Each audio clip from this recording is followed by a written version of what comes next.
scrubby banks of the Potomac just beyond. Roger's black S-Class Mercedes was wedged between a white panel van and a battered Toyota. He stood for a moment, rummaged through his pockets, then turned abruptly. Damn. Left the keys back in the restaurant. She grunted, annoyed but not wanting to make a big deal out of it.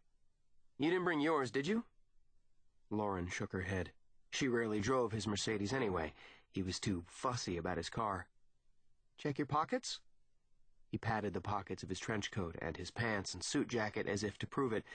Yeah, must have left them on the table in the restaurant when I took up my BlackBerry. Sorry about that.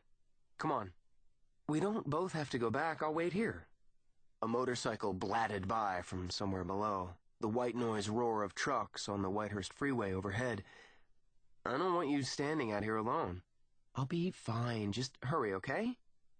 He hesitated, took a step toward her, then suddenly kissed her on the lips. I love you, he said. She stared at his back as he hustled across the street.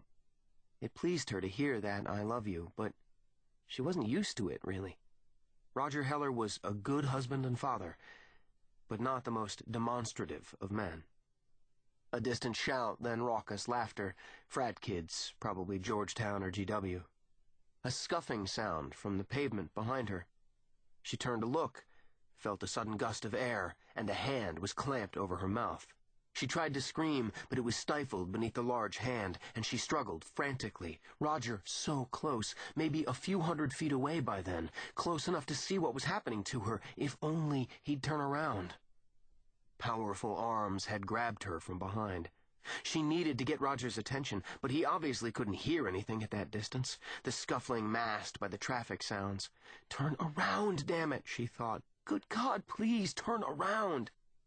Roger! She screamed, but it came out a pathetic mule. She smelled some kind of cheap cologne mixed with stale cigarette smoke. She tried to twist her body around, to wrench free, but her arms were trapped, pinioned against the sides of her body, and she felt something cold and hard at her temple, and she heard a click. And then something struck the side of her head, a jagged lightning bolt of pain piercing her eyes. The foot. Stomp on his foot, some half-remembered martial arts self-defense class from long ago. Stomp his instep. She